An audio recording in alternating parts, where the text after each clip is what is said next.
Welcome. You're listening to Sports Econ 101, the show where we discuss sports topics from a business perspective. I'm your host, Edward Brown, along with my co-host, well-known sports radio personality Bruce McGowan, and Vern Glenn of CBS affiliate KPIX TV in San Francisco.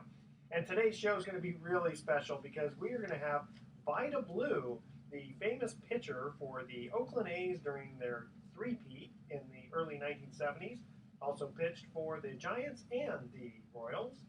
And make sure to stay tuned. And at each commercial break, we're going to be asking sports trivia questions where we're giving away vacations to the first three emails with the correct answer. Now, the vacations are not sponsored by the radio station, but by Lighthouse Resort and Marina. And the vacations are free. Their only request, a $75 cleaning fee to cover housekeeping expenses. Their website is lighthouse4fun.com. You can listen to us on you can listen to Sports Econ 101 on iHeartRadio, TuneIn Radio, Sports Byline USA, and CRN. And today's trivia theme is sumo wrestling. And we're going to also talk about spring training. Vida went down there. He's going to give us a little bit of recap and how good fundamentals seem to be not very well taught nowadays in the big leagues. We're going to find out what that is. Talk about Vida's relationship with Mr. Finley and how it gets a little bit acrimonious around money. And don't touch that dial because you're listening to Sports Econ 101, and this segment is sponsored by Pacific Private Money, providing mortgage investments that are currently yielding over 8%, secured by real estate. It doesn't get any more conservative than that. You can check them out at PacificPrivateMoney.com. You can also check out their fund at PacificMoneyFund.com. I have my IRA with them, currently yielding actually 8.5%. Very, very happy with them. Check them out again, PacificPrivateMoney.com or PacificMoneyFund.com. Don't touch that dial. You're listening to Sports Econ 101, and we'll be right back with Vida Blue. As soon as we get them on, we'll just kind of stop. Okay, here we go. Welcome back to Sports Econ 101. I'm Edward Brown, your host, along with Vern Glenn. And Bruce McGowan. It's good to be here. And we're hoping that Vida Blue will be calling in soon. He's probably out on the golf course. Vern. Good golfer, too. Yeah. Oh, yeah. Leave your wallet in the car. You play with him. That's right. Yeah. He will hustle you, let me tell you. Really? Oh, yeah. Oh, yeah. Vern, you wanted to talk about what's going on with Colin Kaepernick. Yeah, the guy wants $18 million a year. Write him a check. Both sides are talking. He wants Jay Cutler and Tony Romo money, and you could make an argument that in a short period of time, Kaepernick has done more than they have. Yeah, Absolutely. I think he's a better And those guys are quarterback pulling down bank, He's a better quarterback than either one of those and he's guys. still learning how to play the Yeah. position. Yeah. Well, in fact, 33-year-old Anquan Bolden, is he worth 2 years, $12 million to the 49ers? With $9 million guaranteed, he absolutely is. Yeah, after what he did last year. Let him in receptions, let him in yards, let him in touchdowns. Go-to guy, absolutely. That's a great example in that locker room. The players love him. I mean, he's not a guy who creates problems. Still need a burner to stretch the field. Hold on, right? Oh, the backbone. Okay, it's the backbone. Hey, Vida, you there? Okay. Tell you what, hang up. We're going to call you right back, okay? Live TV, everybody. There you go. That's right. Live TV, live radio. Vida Blue calling in on the backbone. So just disregard that first little couple minutes, right? Yeah, you know what? I like that. I like that. It Thank seems you. kind of Because awkward. it's too hard to. Yeah, you'd have to do some creative editing. Okay. All right. We'll do it some other time, I guess. We can start into the, after we talk to For some reason, I feel like an ice cream cone right now. Yeah, there's a Cold Stone next Is door. there? Oh, yeah. I feel like chocolate with a little sprinkles. What? What? And you're calling back the number he gave me? The exact number. Well, just wait for him to call back then. Because I can't get this. Yeah, I'm sure he'll call you back. Because he's probably got your message. Vida, it's Edward. Call us. Call us now! Call us now. Yeah. try this number I'm giving you, 415-451-6099, extension 102, all right? Thank you. All right. All right. There you go. Of course I will. Do you need to stop that? Yeah, I'll just, because what I'll do is I'll start it once I. So what did you guys think of the Academy Awards? Were you surprised that See, Gravity was on its way to sweeping? I thought, oh God, I hope it doesn't sweep because I never saw Gravity. I don't have the time, but I never see all. What was it? 9 nominated? Yeah. 9 Best movies. Picture? I haven't seen hardly any. I haven't seen. You know what's weird? Hustle. I got sent a promotional copy of each one of those movies through the Screen Actors Guild. We got Dallas Buyers Club. We got I still haven't seen that. Blue Jasmine. we got Blue Jasmine. We got She did a good job. we got Captain Phillips. Captain Phillips. We got American Hustle. We got American Hustle. Those are the only 4 we got in the mail. Because I just watched today August Osage County. That was kind of dark. Is that Meryl? Is that That's Meryl Streep. Meryl Streep, yeah, who was nominated. Yeah. And Julia Roberts, who was nominated. Yeah, she was. Julia Roberts was really. She was an angry woman in that. Well, they both were. They both played these really bitter, angry, dysfunctional women, especially the mom. See, They probably love playing those roles because Yeah. they're so diametrically opposite of maybe like who they really Oh are. yeah, You know? yeah, because they're 2 very nice people, especially. You know who just constantly blows me away, and I didn't think anything of her when I first saw her. I mean, I didn't know. I just thought she was just another young fly by night. The Hunger Games. Jennifer Lawrence. She's Man, great. wow. American Hustle. She was terrific. Wow. Yeah, she was terrific. What is that American Hustle about? It's about the ab scam scandals, or I guess they were called the ab scam. Where they were digging up dirt on politicians, and the way they were basically entrapping these guys. So Like a sting. Like a sting. Oh, And this Bradley that Cooper movie. played the overzealous FBI agent who enlists these 2 confidence people, played by Christian Bale and Amy, what's her name? Adams. And they didn't want to go along with it, but he caught them doing some things. He said, "Look, I'll give you immunity if you work with me." So they had to work with him, and he gets them into deep trouble with they get involved with the mafia, and then finally Christian Bale uses his con. Who fattened up for the role? Yeah, put on about 40 pounds. In fact, Jennifer Lawrence says, yeah, one of the hottest men in Hollywood, and he gains 50 pounds for the role. And I have to suck face with him. Yeah. It's like with Tom Hanks for Castaway.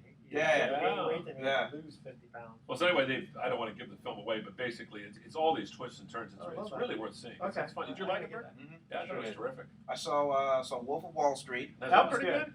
And you know what? I think that was accurate.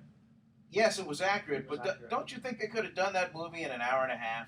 Yeah. Oh, yeah. There was a lot. I mean, there was some It was a over the 3-hour top film, right? stuff, huh? 3-hour film. Yeah. Yeah. There's definitely some wasted time, but because I kind of knew that business for Mhm. years. Yeah. Oh yeah. And, I bet you did. And I saw stuff. That's all. Well, like that? I mean, not that so much all the weird sexual stuff, but well, I kind of did. But didn't Did you participate know? in it. Did you know the young woman that played his wife was Australian? When you saw it? Hold on, here we go. Hey, Vida. Hey, so how come when I'm calling this number back 531 9588? Yeah, it's going back. It's going into a lady's voicemail. It's been forwarded. I don't know. It just says your call has been answered by voicemail. Call's been forwarded. It's been forwarded. So, Can you call that number? yeah. Do you have a pencil and paper? I'm going to give you a different phone number to call back on. Okay, 415 451 6099, and it's extension 102. Perfect. Thank you so much. Yeah, I know. It's like, God, you guys are not flakes here. All right. Okay. Talk to you soon. So, Bert, did you say you saw Gravity or didn't see Gravity? I did not see Gravity. Did you see Gravity? No, I didn't, but Eva said it was pretty good. Oh, it's fun. It's kind of like an e-ticket movie, though. It shouldn't be considered. I don't think Nicole it's started watching it and said it was like really slow. It Slow? looked slow to me. Gravity. Oh my God! It wasn't slow at all. It was like They gave it like the first 10 minutes and then they just. I disagree. I think it was like one crisis after another. I mean, this Wow. woman. It's amazing she survives. Do you But ever anyway, see- I don't think it was worth a nomination for Best On an Picture. airplane, I saw Solaris. Oh, I heard that was kind of bizarre. That was so boring. That was the That's first the science fiction movie with. And I George did not Clooney. see 12. We got 12 Years a Slave. I But I did not did. see it. You haven't seen that yet? Oh, you should. That's really. It's a good film, but it's just. It was Very, really. Is it depressing? no, They had to play. They had to historically play. Yeah. Yeah. No, this guy that plays Michael Fassbender plays this terrible overseer. He's just you want to reach through the screen and just strangle a guy. Is that the one that keeps whipping? Whipping the girl. The girl that won the best supporting actor? Yeah, she was terrific. She only had like 3. Did you see Django? Oh yeah. Django Unchained, Yeah. you mean? Yeah, oh yeah, that was fun. Yeah. So Leonardo Classic and Yeah. Jamie Foxx. Quentin Tarantino. Yeah, that's good stuff. I thought one of Quentin Tarantino's best was Jackie Brown with Pam Grier. Oh man. Robert De Niro was in that. That had a great cast. Pam Grier, Robert De Niro. He did the Kill Bill movies too. Yeah, oh I yeah. haven't seen those. Those are fun. I haven't. Why, seen you those. want they're to or three? fun. They're fun. Why? I don't know why. Check them out. Just rent them. Rent them. They're fun. Yeah. They're very different from each other. They both the ones with Listen, the I'm women. sad that there's no more Entourage to see. Yeah, I saw the that's true. whole. I finally saw the That's whole. You know, it's a new good. I don't know if you guys have seen it. Have you seen Zen? This movie. No, but Nicole and I we're going to make an effort to start watching the first season of House of Cards. Oh, that's supposed to be terrific. Look at this. Yeah, it's ringing. He's ringing back. Hey, buddy. We'll get it hooked up eventually. Okay. Number. Uh-huh.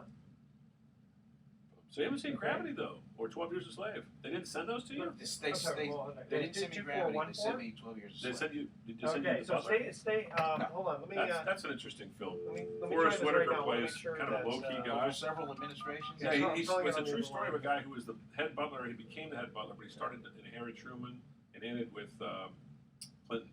So he was there And for then like I'll hang up on this I think one. it's about 50 years. Okay, yeah, perfect. There you go. Hey, I hear him. I hear his voice. There he is. Vida, were you getting the pipes clean?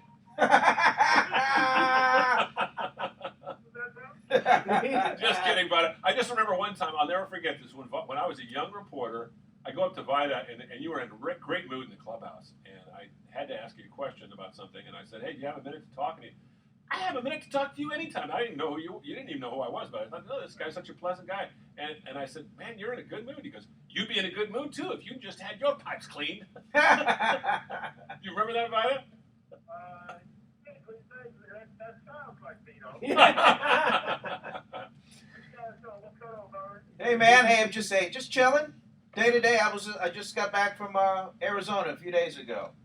Yes, I went down. I saw the Giants home opener against the A's. I saw those great catches that went. Oh my gosh, Reddick. Yeah. God, and you know about his story. I just did this big 3-minute feature on him.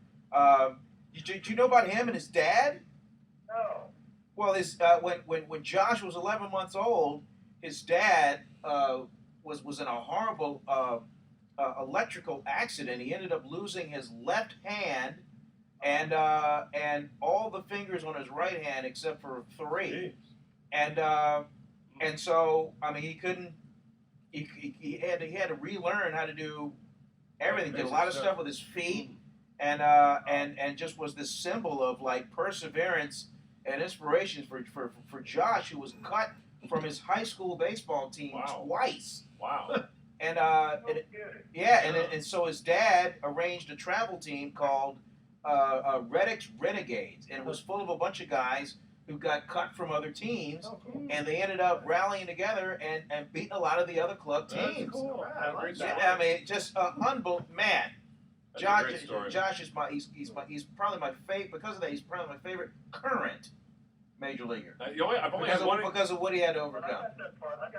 The current. Yeah, current. Yeah. I've only had one encounter with him when they won the division a couple years ago. I went down. I had to get some tape for KGO, and I made the mistake of standing in the middle of the room. All of a sudden, I feel champagne pouring down my head. I go, "Who the hell's doing that to me? I'm not part of this." And Josh Renee goes, "If you're going to stand in the middle of the floor, you're going to get some blood." Like one of the guys. Yeah, well, I was going, "Come on, Well, man." Everything Josh is, like his sense of humor, just his welcome from his dad. Oh, It's exactly like his dad. Great stuff. Crazy. Okay. Okay, you guys ready? Yeah. Okay. Bring on the V. Bring on the V. That's There right. we go. All right, here we go.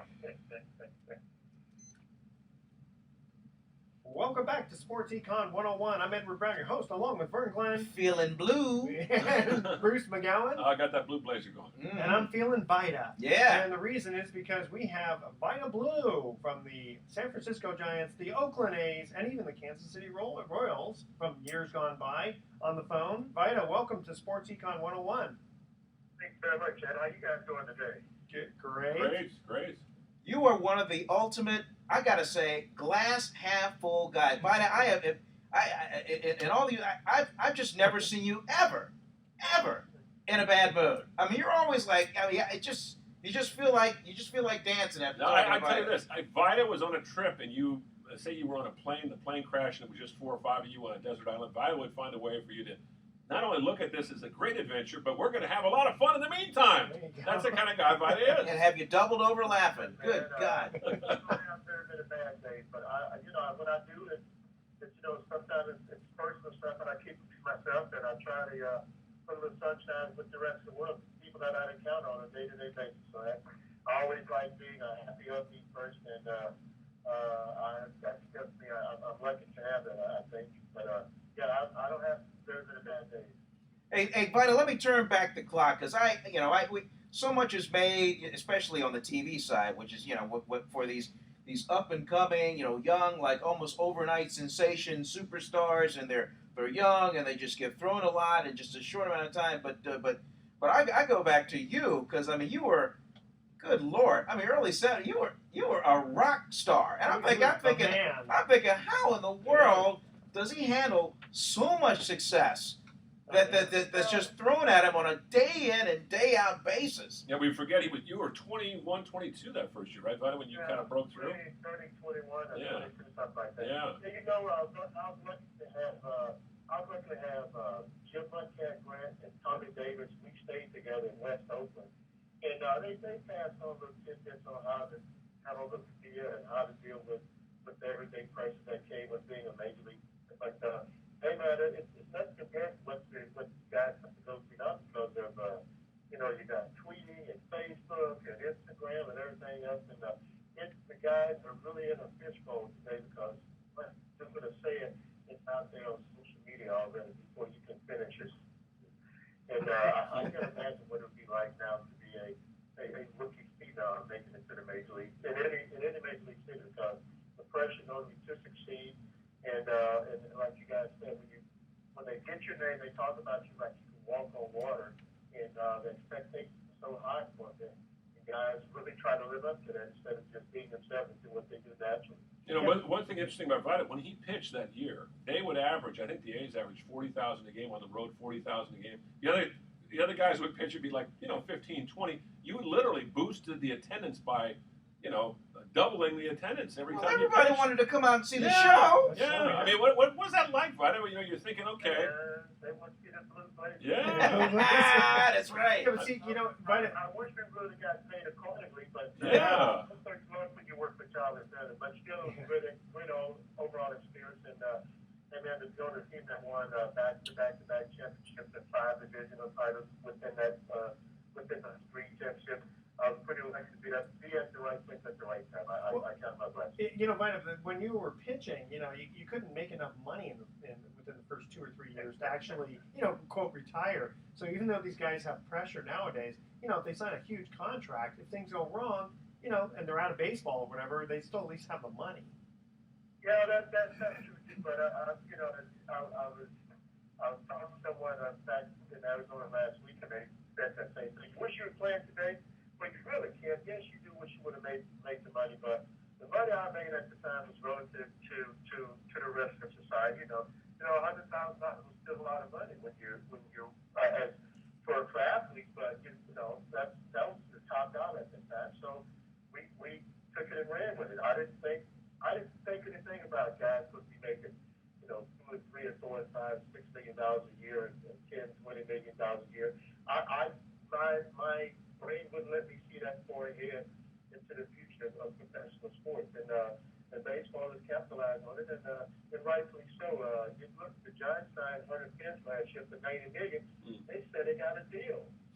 Yeah, Vida, you were making what, 14,000 your rookie year? Was that what they were paying rookies in 1970? That was the minimum salary. Wow. 14,750. I'm not sure what the 750 was for, but I think Bus fare. 14,750. Well, I remember that Charlie Finley, you went after 1971. You went back to him and said, "Charlie, I'd like a raise," and you asked for 90,000, which didn't seem out of line. And Charlie said, "Nope, I'm not going any higher than what was it, 40?" Yeah. So he was within his rights, and he knew that. What could I do about it? Yeah. Kind of thing.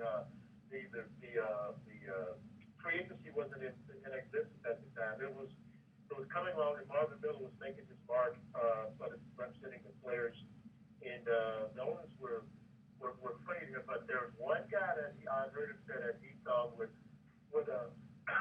challenge him on field. That was Charlie Finley. And Marvin Miller said that he thought, for 1 year, Mr. Finley said, every year let's let them be free agents.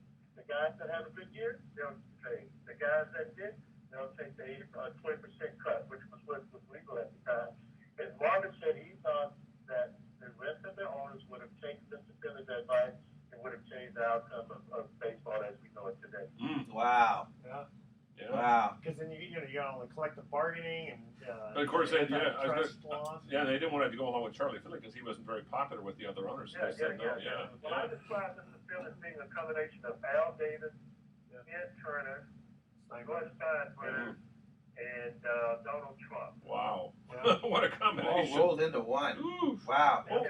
What was he like to deal with on a one-on-one basis? I mean, you must have sat in a room with him once in a while and talked. It varied, Bruce. On any given day, he'd be the nicest, discerning, open-minded guy. He would, talk to you with respect and dignity. On any given day, too, he could be one of those four guys with his attitude. And you never know which one you're going to get. And I don't know why he would be such a person that had bad things on in his life. We were winning and making the money. He wasn't paying nobody, so he should have been a happy camper. Yeah, well, especially, you specifically, if you're bringing in crowds that are boosting attendance, I mean, you have a direct correlation to him, for the ballpark making money. It's one thing But listen, Mr. Philly, I'm not sure if he's one of the first guys that said this, but I guarantee you he would have said, nothing personal, just business. Just business, yeah. That sounds like Charlie. Yeah. Hey, I ran into Ray Foster the other day. Did he catch you? Yes, he did. He came home from Cleveland. We saw Dave Duncan to Cleveland with George Hendricks. And Ray talked about his first year. He didn't know what to expect when he got over here because he had read some reports and stories of us fighting amongst ourselves. And he said he just kind of tried to blend in and kept his mouth shut back there and put fingers down. And, he said it was a blast to catch. He called Sam McDowell when he was over in Cleveland. Oh, yeah. But when he came to our staff, he got a chance to catch the late catfish hunting, Ken Holston, and of course our star reliever Raleigh Seaver. So it was quite a change for him. And of course, when you play in Cleveland, man, you got that opening day. You have 80,000 fans in the opening state by the lake municipal stadium. Then he came to Oakland, where we were winning. We won ball games, and as you mentioned, put butts in the seats, and that was a totally different animal for Ray when he came over from Cleveland. So it kind of fit in. So he was on our 73 and 74 team, and he made his mark in Oakland, as we all know, being announced today. He does a pretty good job. Hey, what would happen on game day? When you guys would get together, would he just go over with you on certain pitches you wanted? I mean, did you shake him off? Did you what? You know what? How would that yin and the yang work? Hey, Vida, tell you what, hold on a second. We have to cut to a break, or else the station's going to cream me here. So keep that. Yeah, we could go on forever, but I know, we got to pay the bills. But we got to go on to our commercial break and our trivia question. And again, it's Vida's favorite sport, sumo wrestling. Okay. How many different weight classes are there in sumo wrestling? How many different weight classes are there in sumo wrestling? The first I didn't know there was a minimum. Jeez. The first three emails with the correct answer win a free 3-day 2-night stay at the Lighthouse Resort. Email Edward at sportsecon101.com. The answer to this question. Again, the theme is sumo wrestling. We've tried to cover all kinds of sports, so I had to throw sumo wrestling in there. How many different weight classes are there in sumo wrestling? Is it a sport, though? It is a sport. Yeah, man. Somebody give Akibono a phone call. Don't touch that dial. Sports Econ 101 will be right back with Vida Blue. I'm going to say 5. Wow. Okay. Weight classes in 5. sumo wrestling. I don't even know, but I'm going to say 5. What do you think, Vida? 5? I'm going to go 3. I'm going to go 3. 3. Okay. See, I'm with Vida. I'm going 3. Okay, I'm going to go 5 just because it sounds like. You guys are weight close. We're all close. That's probably 4. See, hey, but I always have to keep these guys entertained, with these different questions. And he does. He's got to keep us off balance. That's Your it. hands full, man. I can tell. Yeah. So we're going to see you out at the art this year again, Vida? Yeah, actually, I'm waiting to get my little schedule from Comcast, and Bill and I, Oh, that's right. Yeah, with doing the I was games. there for a while, and so we did like 8 games, we did 75 games. Yeah, you and Yeah, Bill, that's you good got team. you got a pretty good thing going Yeah. over there at Comcast. I mean, That's a nice. it keeps your hand on the pulse of what's going on. Yeah, and Papa does a good job, and Lasky's good too. Yeah, Greg running point. Yeah, they didn't come any better than that. Yeah. He leads to a lot of good stuff, so it has, but it's not easy. I thought it was easy just sitting there talking, but you gotta really, you gotta do your homework. And you got to be on all the time, man. The pregame is easier than the postgame. Well, the postgame is easier than the pregame. Pregame, you're guessing what you think is going to happen. Right. Postgame, you just obviously talk about what was right in front of you and why, things didn't go the way when the Giants do lose. You can always point out, bad pitching or not clutch hitting or bad base running. Sure. Always something that you can focus on the postgame show. But the pregame, you're just kind of guessing all the time. I have to say, I knew you were going to be good. I'm pleasantly surprised. I didn't think Lasky would be this good. He's really good. Yeah, he does exactly what I do. Yeah. He does his homework. He has notes, and he has his phone on stuff. MLB stuff, and he gets all this up-to-date stuff right then and there. Yeah. He has the lineups before the Giants even put the lineups. I faced Bill Lasky once. Did you? Yeah, One of those Mr. Involvement could segments? not get a ball out of the infield, just barely beyond the grass. Was he throwing hard? I probably not. Yeah, but he was But probably I throwing junk at you. Oh, yeah. Yeah, he threw a sinker, Vern. He was probably wetting it up when he was throwing to you, man. Sinker, geez, I'm building low to the ground. Sinker, how low can you go? I always have a special place in my heart for Bill Lasky because the first time I covered a Giants game when I came back to live in the Bay Area permanently in 1982, he pitched a shutout. And it was his first major league win against the Montreal Expos. Yeah, it was a weekday afternoon. I figured I'd try out for the A's because I can throw in the high 60s. I figured everything would be an off-speed pitch. There you go. That would last about 3 pitches, and then I'd be gone. Okay, here we go. We're going to get right into it. Okay, here we go. Welcome back to Sports Econ 101. I'm Edward Brown, your host, along with Vern Glenn and Bruce McGowan. Yes. When we cut to the first commercial break, we asked this trivia question again. The theme is sumo wrestling. How many different weight classes are there in sumo wrestling? Vern? I'm going to defer to number 14. What do you think, Vida? I'm good at 3, man. He's going 3. He's going 3. I'm going to go 5. The answer is none. That's what I was thinking. The first class weight classes. It's strictly based on skill. Be as heavy as you want to be, baby. Correct question. Okay, so this is actually a question. Oh, very good. Yeah, so this is a question. Eat late, sleep on it, gain the pounds, and just try and use leverage. Okay, so Vern, Very good, Vern. okay, so for the rest of the country who doesn't know Vern that well, specifically with what he's famous for, it's Mr. Involvement. Now, you could have been a sumo wrestler. I actually did a sumo wrestling story. You did. And because, they staged a little thing here in the Bay Area. And so there I am. Got my gut hanging out. I'm wearing a extreme tighty whitey dental floss. And I had the little wig on and all like that. Man, I just got shoved around. By the big Japanese guy. By a big Japanese guy. 500 pounds? Yeah. Who was it? Which one was it? So here's this little black gnome, this George Plimpton wannabe. There you go. Getting batted around. That's funny. You remember the guy's name? The guy that knocked I don't remember. I got 5 syllables. So for the audience, you'll have to go on Sports Econ. He took you out for sushi afterwards. No harm, no foul. And I was hungry a half hour later. Yeah, of course. Okay, we have on the phone famous Vida Blue from I got to say from the Oakland A's because that's where he really made his. And you know what Vida's name stands for, right? Vida, tell us what your name stands for. The name Vida. Vida means life in Spanish. Means life in Spanish. That's a great name. I mean, because I've never heard anybody before, since, or over the years named Vida, with the exception of Vida Blue. No, there's Vida Pinson. I've met several young ladies named Vida. Really? V-I-D-A, yeah. Oh. Okay, now, Vida, I want to ask you here. There was an article in Sports Illustrated about baseball players not knowing the fundamentals. And it was very interesting. I was thinking, you know, when I asked Vida this question, I mean, how much did the fundamentals get taught when, you know, you were playing for the A's?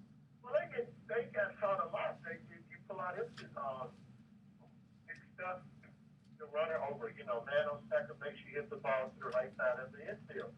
You give yourself up, as the expression goes. When there's a man on base, man, yell out all the time. Get a ball that you can drive, meaning try to get a pitch that you can lift to get the sacrifice fly. All of manufacturing runs and taking advantage of situational baseball. They still teach that. The guys just, you know, guys know that they get paid to hit the ball over the fence.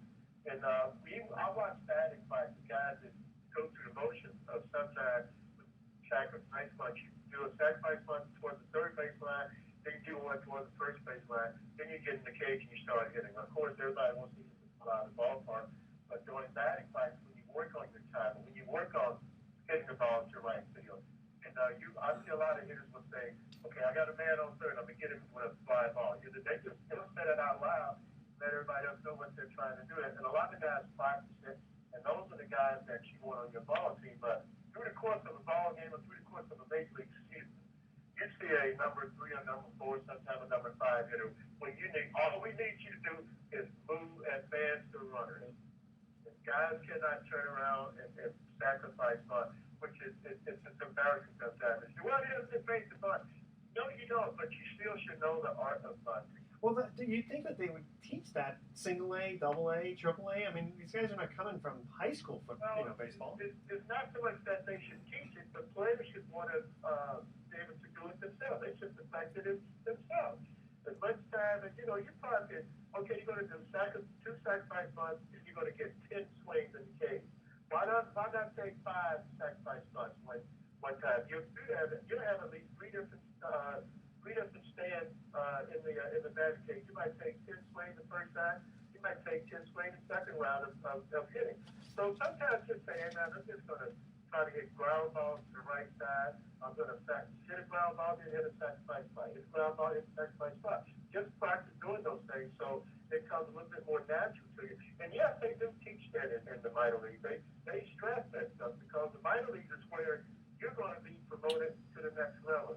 And I guarantee you guys at A-ball know for a fact that I've been able to get that run over, whether it be a push bunt, whether I have the ability to hit the ball to the right side. Well, I remember Blue Moon Odom used to be. That's how they make their money, by doing those basic things. Mm-hmm. It's fundamental baseball at its best, and I love seeing it when guys do execute it. Well, Vida, let me take you back early. So I'm going to give you a few names, and you tell me how you would get these guys out. All right? Let's start with Cabrera from the Tigers. How do you pitch him? How do you get him out? I don't know. I know the 2 guys batting ahead of him on a catch hell because I've been trying to pitch to him with no one on base. You know, being left-handed, he would be more of a challenge for me. Plus, he does hit the ball the right field. But I think I would probably keep the ball away from him. But you still got to go inside and keep him on it. And you do have to. You just can't continue to pitch outside. You got to pitch him inside to back him off the plate to stop him from leading out there, Bird. But he is a very talented hitter with a lot of power to all field. But you don't want him to pull the ball on you, so I'd probably keep the ball away from him. All right, how about Mike Trout of the Angels? Well, wait, before that, with Melky, with Cabrera, I say Melky, I meant Miguel Cabrera. You could do what you did. Yeah, you could do what you did to Jim Brown. Just give him a movie contract, and that's how you keep him off the base. Yeah, there you go. Okay, so go ahead. Mike, how do you pitch Mike Trout? Again, he's another big, strong right-handed hitter. So I really got to keep the ball in on him. He has a tendency to hit the ball up the middle and left field, but I'm sure he has power to right field. But again, I got to pitch him inside and change speeds with my little cutter.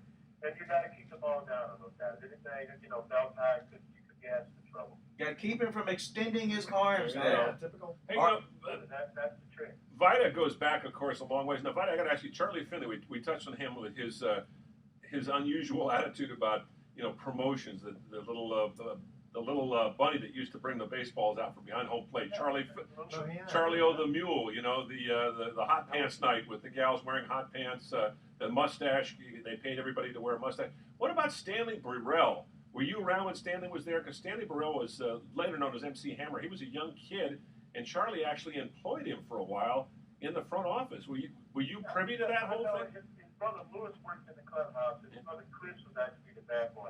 I gave MC Hammer his first boom box. I saw him Saturday night at an event in Oakland. We were doing a fundraiser for a school, just some volunteer work at. MC Hammer and his lovely wife, we had dinner at this event, and he's still going strong, man. He's doing a lot of good things. But yes, that's true, Bruce. He was still did give him the title of Vice President of Operations or something, and so he took it and ran with it. But of all the crazy things I think Mr. Philly did, I think he might have supported MC Hammer and gave him the start as far as being the music icon that he still is today. Interesting. He was only like 12 years old, I think, when he was hired, wasn't he? Yeah, he was probably a bit low, but yeah, he knew his father was working because I think he did a stand on Good Morning America something. So he was all over the place after. Wow. After Mr. Philly let me know that he had hired him and gave him his title. And this was long before the parachute pants. That's right. Vida, a quick question for you. Okay, so you win the World Series in '72. You win it in '73. What kind of extra pressure is there on you for the three-peat?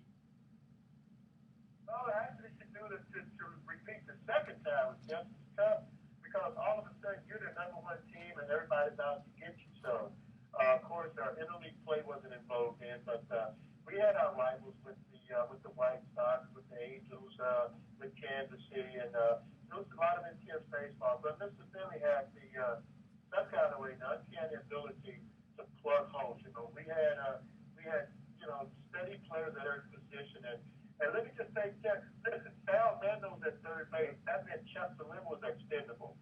We had Dan Ford who played left field, but we had Joe Rudy, Dan Ford, but all these young players that Mr. Philly had to get rid of because we had a stable of guys that was pretty steady every day. Dick Green, we had Manny Trio. Manny Trio went to the Phillies and played for the Cubs, and like Gene said, Dave Johnson was extendable. Tony LaRouche was playing shortstop, and of course, he played shortstop second base. Of course, we had Frank Castell who came in and solidified the shortstop position. Of course, we had Reggie in right field. We had George Hendricks. I mentioned him in a trade with Dave Johnson going to Cleveland. So that was a lot in the organization that never got a chance to play at the major league level. We had a kid named Dwayne Anderson who lives in El Cerrito, another kid that was a big kid for shortstop. He was big, broad shoulder, probably weighed 185 pounds, big, strong kid. But he didn't have a chance because Captain Harris was at shortstop. Did you guys? He did that. A lot of veteran players who came in and did role play with that 3-year run that we had. All right. Hey, Vida, stay with us. We got a couple more questions if you don't mind. We're going to cut to our second commercial break, and here's the trivia question. Again, the theme is sumo wrestling. Again? Again. Oh, hey, you know how it is. 1 week we have a specific thing on the. Okay. Anyway, don't worry. There's no curling questions. All right? Okay. While preparing for a match in the ring, you will notice sumo wrestlers tossing a white substance around the ring. Yeah. What is that substance? Now, I was going to give you a hint, but it sounds like he already knows I know it. that one. Okay, the first three. Vern knows that one. You know it too? I have an Don't idea. say anything. Okay, the first three emails with the correct answer win a free 3-day, 2-night stay at the Lighthouse Resort. Email Edward at sportsecon101.com the answer to this question. While preparing for a match in the ring, you will notice sumo wrestlers tossing a white substance around the ring. What is the substance? Don't touch that dial. Sports Econ 101 will be right back. I bet you Vida knows that one. Vida, you know that one? What is it? It's some kind of chunk, don't they? What's that? He said some kind of chalk. Some kind of actually it's rice. They toss. Really? Okay. They toss rice. Yeah. I'm not sure if it's Because rice absorbs the moisture in your hand. Yeah, right? exactly. Yeah. Yeah. So they toss uncooked rice. I don't know. I guess it's just It's like a tradition. it's that, a wedding, you know, Yeah. sumo wrestling, it's all the same thing, right? It used to be if you dropped your cell phone in water, you would have to if you had it like sitting in like a vat of uncooked rice, it would soak up the moisture in the phone. Oh my goodness. Yeah. Oh yeah, that works Now actually. they lose that, and they put rice in the salt shakers from getting moist. Hey, my question That's is, right. when are they going to Yeah. make a new cell phone that's water resistant? That should. No, they already have. Have they? Yeah, I've seen the Well, commercials. Oh my they God, throw it should it be in that the, difficult to do. I've seen that too, Bird. You're absolutely right. Wow, is it that much more expensive to buy one of these? I don't know. I mean, how many times? I have dropped. One time I was talking to my daughter and I tripped and fell, and I was standing right next to a little stream, and the cell phone went right into the middle of this pond, a little pool, and that was it. I never saw that cell phone again. I didn't even find it. I couldn't even find it. It was just sunk to the bottom of a pond. God, that was pretty silly. That ever happened to you, Vern? Dropped the cell? No. No? How about you? Thank God. How about you, Vida? You ever drop a cell phone into the water? No, Very fortunate. I don't have the clip on. I keep mine either in my jacket pocket or in my hand. There you That's go. what I do, yeah. Smart guy. Yeah, I got the clip. I hate that clip-on thing on my belt. That drives me wacky. I always get a kick out of the people who wear the little, what do they call it, the Bluetooth. You see them around too. Oh yeah. That's right. Yeah. Yeah. Walking along, people talk to themselves. Yeah. Thinking they realize they're on the phone. I think the day will come where you will have technology. They're going to come out with like a little chip, just like in there was a Tom Cruise movie with it. They're going to put it in like the palm of your hand. Yeah, I'm sure it'll happen. And then the phone will ring. You can just hit a little thing in the palm of your hand, and then just start talking. Yeah. Talking in your hand But like you know, that. The Bible already predicted about not using cash to buy groceries and all that Oh, kind of yeah. stuff. Bitcoins, right? Well, no. And it says, the mark of the beast right in your forehead or your hand. Think about it for a minute. Right now, there's so much identity theft that people are willingly going to say, sure, go ahead, put something in my hand to just scan across for credit cards, right? Great idea. It's a great idea, but don't do it. Don't take the mark of the beast. Yeah, that's true. Although, I was watching an episode of Get Smart the other night. Yeah. Remember the old shoe phone? Oh, yeah, absolutely. Maxwell Smart's in the middle of a theater. His phone goes off in his shoe. You mean where he says, Chief? I demand that this. Would Hey, you believe it's I high have a... security, isn't it? I was Yes, gonna Max. Well, shouldn't we use the cone of silence? Max, it never works. I always liked it when he would try to get out of a tough situation. Would you believe I have a 38 caliber? There's 10,000 control agents Yeah. surrounding us. Or the cartoon where he says, "Come on, Tumbly, let's go see Mr. Whoopi." Right? See, I told you, Vida, we have too much fun here. Okay, let's get into The answer to the trivia question. Oh yeah, the trivia question. And then I got to ask Vida though about the fighting because that's got to be a topic we talked about. The A's were notorious for fighting. Can you tell us a little story? Oh, okay. Hold on. Well, Yeah. Let's get Okay. into Vida's that. got- I'm sure you got some good ones. Okay, hold on. Here we go. Welcome back to Sports Econ 101. I'm Edward Brown, your host, along with Vern Glenn Sup? and Bruce McGowan. It is up. When we cut to the second commercial break, we asked this sumo wrestling question. While preparing for a match in the ring, you will notice sumo wrestlers tossing a white substance around the ring. What is it? Bruce. Uncooked rice. That is incorrect. That is not correct. Incorrect. That is incorrect. Incorrect. Yeah. Incorrect. Come on now. It is correct. No, and Vida, what did you think it was? Chalk. He thought it was chalk. Okay, now here is the choices I was going to give you, but you were so animated about it, you knew the answer. I thought it was... Chalk, salt, rice, or flour? Oh, salt. Salt. For good luck. Yeah, That is the answer. So, really? Yeah. Yeah, it's salt. Stumped again. And maybe they throw it in their eyes to, like, give you an advantage. Okay. As Maxwell Smart would say, missed it by that. Yeah, that's right. Missed it by Now that you got Vida on Vida, a lot of our listeners that didn't grow up in the 70s, they might have heard the stories about the Oakland A's when they won all those championships. There were reportedly a lot of scraps in the clubhouse, a lot of disagreements. And, the story is told, brothers will fight with brothers. That's part of the deal. And maybe the writers made a big deal about it. Were guys really fighting that much? Is it truth or is it trash? Yeah. Is it just one of those popular fiction things with baseball, the looking back? Well, listen, with our personalities, and we spend a lot of time together. Your teammates are an extension of your family. And, there would always be little scraps. Those two folks, we can tell you about the most famous one that happened during the World Series at Dodger Stadium in 1974, the first game of the World Series.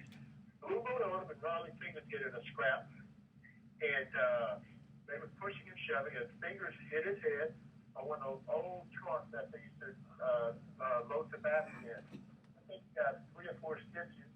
And I'm not sure if Catfish pitched a complete game that day or he came in and got a save or not. But yeah, during the '74 World Series, Blue Odom and Ronnie Finger got into a scrap. But it was all part of. Hey, we were good copies, so they wanted something to write about it. We gave it to them too, man. Other than baseball.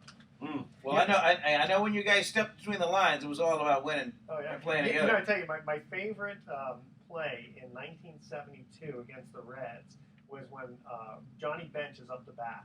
And, yeah, I know what you're talking about, yeah. Raleigh Fingers, they do the the intentional walk sign. And then he steps behind the plate, strike 3, and Bench is just sitting there, like almost like you're not allowed to do that. And he didn't, but you notice he didn't offer a protest. He knew he'd been had. Oh yeah, How embarrassing was that? That was some of the stuff that Dick Williams brought to the table as our manager.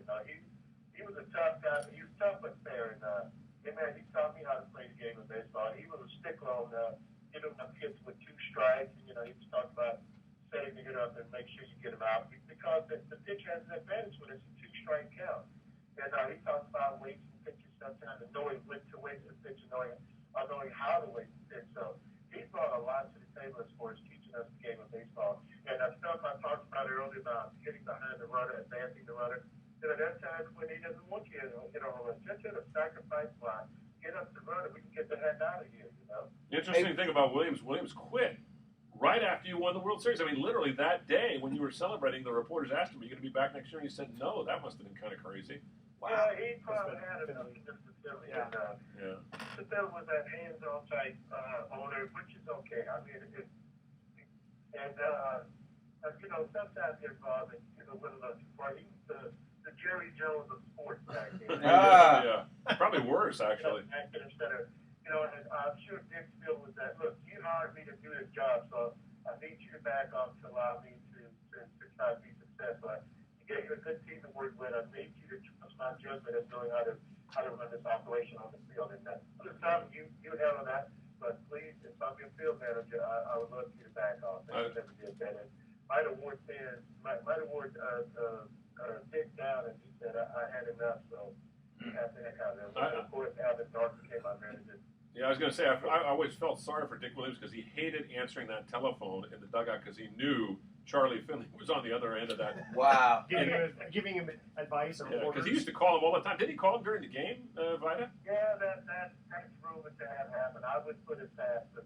Yes, Mr. Finley. What can I do for you today? Who do you want me to bat in the 9th inning, Charlie? Wow. My son. Yeah, I don't think I'd be a good owner because I think I'd do the same thing. Well, Charlie actually wanted Vida to change his name and was going to pay you to do it, wasn't he, Vida? Wasn't that the story? I don't think he was going to pay me, but he wasn't going to change my name, and I refused to do that. So, but all the guys had nicknames. They had Blue Odom, of course, Captain Harris, Uncle Jim Nash, and everybody. Everybody had it. But I'm like, no. And the reason being, I stood up for that because my dad passed away my senior year in high school, and of course never saw me play the great game of baseball that I was so much in love with. But and as a tribute to him, I decided, and I don't know how it happened because it was a big story. This story would die. It goes around for a week or 10 days. So one day I go in the locker room, and the late Frank Sinchek, the A's equipment manager, there it was with white on my uniform, and also changed to number 14 because I played a little football in high school, but I wore number 14, and he changed the uniform to 14 and had white on it, which was. Now, I don't know if we have to legally call the league office, commission, or what. All I know is that when I came in one day, I had white on my uniform, and the rest is history. I think great. It's a great story. I think you were the first one who actually had a first name on it. Yeah, and you had it with the Giants, same number, same designation, Vida on the back, right? Yeah. Atlee Hammaker. I went to Vietnam with Bob Hope, and Atlee's dad was in the military, and he said he remembers meeting me, and because of that, he was kind enough to do the gesture of giving me number 14 when I went over to the Giants, which was pretty cool. That's right. Hey, Vida, what was your? I don't know if we have time. Yeah. Give us your big league call up story. Well, in 1970, 1970, I thought I should have made the team out of spring training, but they sent me to AAA. Which was where? Now that I think about it. On my AAA team, I had one Pizarro, the old left-hander journeyman. He was with the Cubs when I came up. He ended up going to the Cubs, but he was in AAA, and I had him watching me. He was kind of like a little mentor for doing two seamers and curveballs. But the other godsend was my manager was the old White Sox catcher named Sherman Lawler, and he was our field manager. So he would catch me in between my starts when it would be my day to throw on the side, and he had one of those flat mitts, and I'm too hard, I'm brash, and I'm thinking, man, I'm gonna pop this mitt, and the thing go like clunk. Never ever. And I'm throwing the ball. He said, "So you got to get the ball down." And he was absolutely right. And it makes belt high.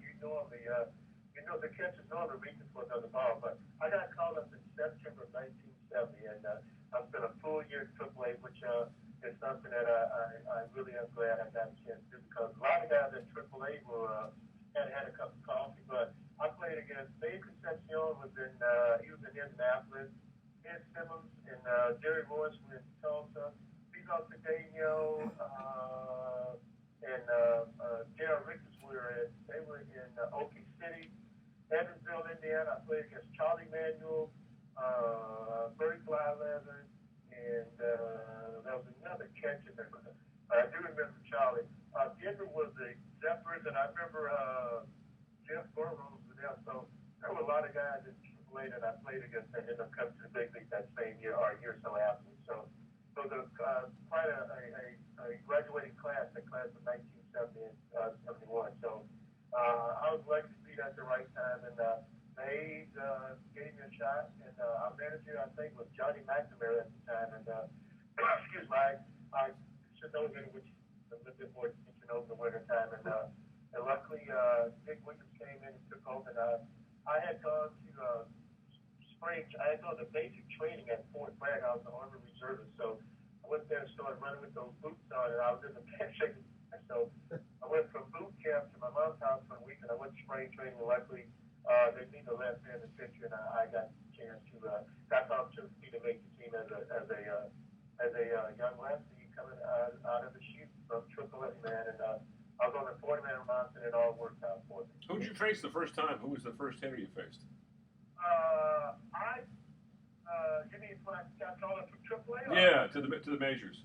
Oh, Bruce, I wouldn't remember. I think I got called up from AAA, AA also. But my AAA, I pitched that against the Twins, and it was every game except I walked one hitter, the guy named Marvin Killebrew. I'm thinking to myself, make sure you could lose the no-hitter ball game and shut out all in one swing. So end up walking Harmon, because at that point in time of the game was still like 1-0, but the final score ended up being 6-0, if I'm not mistaken. But it was a good run for me, guys, and that's how it all started when I got called up from AAA. And had a good team in AAA. The stars were lining up for me, and just to be given an opportunity to be successful. All about it. Luckily for me, I took advantage of it. And Vida, didn't you say something about Vietnam? Yes, I went to Vietnam with Bob. Well, he would take an athlete over to Vietnam with him. So the winter of 1971, the name Vietnam was Christmas Day, and I remember Goldman Powell went on the trip, or Jim Davis went on the trip with us. Wow. Really cried. I think Ann Margaret or somebody was on there. She was hot. Woo! Ann Margaret. Oh, yeah. Jane Kennedy, she was Miss. Jane Kennedy. Crown Miss Ohio. Oh, yeah. She was on the trip with us also. So I was the athlete. And the year before, they had Johnny Bench. So my skit with Bob, we did a little skit, and part of my skit was Bob would say, Vida, when Johnny Bench last year, he was a hit with the women. My line was, what they say, don't you, Bob? And Bob said, what's that? Records made to be broken. Oh, you had Ann Margaret along. Yeah. That'll take your mind on And Jane Kennedy, for crying out loud. Yeah, she was absolutely gorgeous. Yeah, she was. I saw her once at a Super Bowl, and I don't think I've seen a handful of women that good looking. Occasionally, I'll have a military service person that will come up and say thanks for coming over Vietnam, and you know, you got to always thank them for serving and doing what they do to protect our freedom on a daily basis. So that was my I really enjoyed that, and I ended up being a reservist for 6 years at the Oakland Army Base. I did work at Presidio, and I've been to Monterey, as I mentioned, I've been to Fort Bragg. So you can't say enough about our military personnel, man. They do it, they put on the line every day. Because you were old enough to get drafted, weren't you? That's why I was in the reserve. Yeah. Smart guy. Yeah. Exactly. Okay, we are going to cut to our third and final sumo wrestling question. Oh my Another trick God. question. They won't end. Well, I was going to save the baseball ones, but I figured he'd know it. Vida would know it. Vida would know it, So yeah. I gave him to John Miller last week. Uh-huh. Okay, here we go. Here's the sumo wrestling question. Now, this one's a little easier, I think. The first foreign-born wrestler to reach the rank of Yokozuna, the highest achievable rank in sumo, was a Hawaiian wrestler, Chad Rowan, better known as what other name? The first 3 emails with the correct answer win a free 3-day, 2-night stay at the Lighthouse Resort. Email Edward at sportsecon101.com the answer to this question. The first foreign-born wrestler to reach the rank of Yokozuna, which is the highest achievable rank in sumo, was a Hawaiian wrestler, Chad Rowan, better known as what other name? Don't touch that dial. I think I know. Yeah, I think I know. Vert is I a think wrestling. That's because you had that practice being a sumo wrestler. The light bulb was off, and I hit my head, and then it came on. I think I know. Okay. I'm going to take a pretty good shot at it. Take a shot at it. Because Okay. I have no idea. Vida, do you have an idea? Don't say it Okay. yet. Don't say it yet. We'll leave you know the answer to that. Stay tuned. You listen to Sports Econ 101, and we're going to come back with some closing comments. That's great. I have no idea who it is. Yes. What do you think it is? Can I say it now with the name I'm going to give it? Yeah, you can say it now. The Sumo Samoan. The Sumo Samoan. Sumo Samoan. See, I was gonna guess Mr. Fuji, who played Oddjob in one of the Bond movies. Yeah. That would have been my guess. Mr. Oh, Fuji. yeah, that's right. Yeah. Remember, he took off his hat and he would just, and he the cut the head off the. Was that Goldfinger? It was Goldfinger. Goldfinger. You're right. Very good.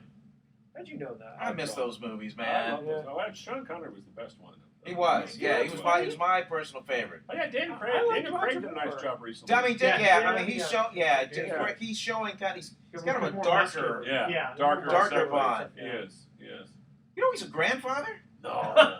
Seriously? Daniel Craig, yeah. He's about 50 years old, right? Yeah. No, he's older than 50. Yeah.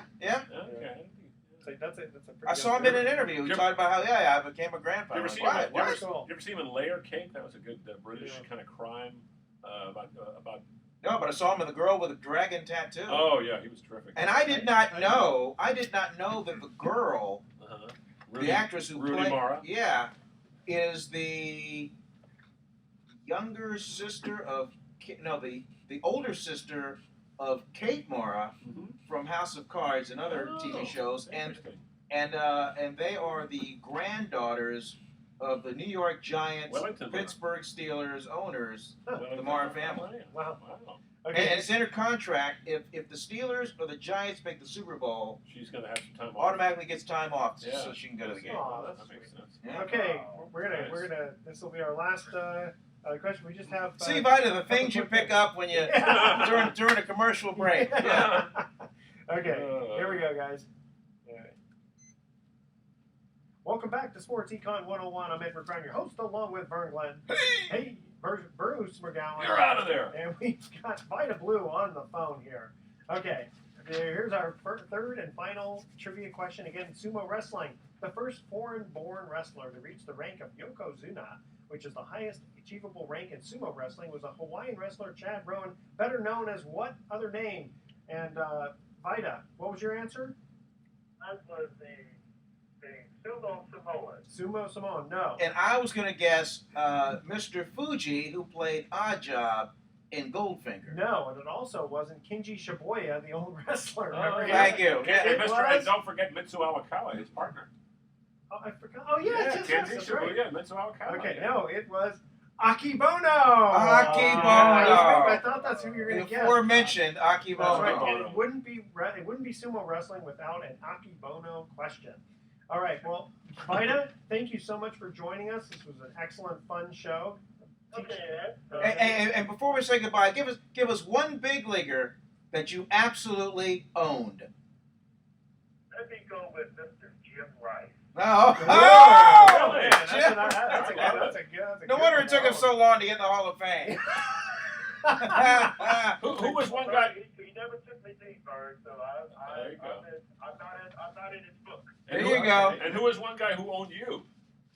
Oh, somebody like Tom Verizon from the little infield. Tom Verizon from the Detroit Tigers. Yeah. We did shut up. He get 2 of the 3 hits. All right, hey guys, here's our thoughts for the day. A senior basketball player at the University of Pittsburgh said, "I'm going to graduate on time, no matter how long it takes." And how would you like to work with Bill Peterson, a Florida State football coach, when he said things like, "You guys line up alphabetically by height, and you guys pair up in groups of 3, then line up in a circle." All right. What did he have to eat for the night before? Yeah. Or drink the night before? That's what it is. Okay, Yeah. tune in next week to Sports Econ 101, where we discuss sports topics from a business perspective and give away free vacation for answering trivia questions. Thanks for listening. On behalf of our team, I'm your host, Edward Brown. We'll see you next week. Good night, America. So long. Well, Vida, thank you so much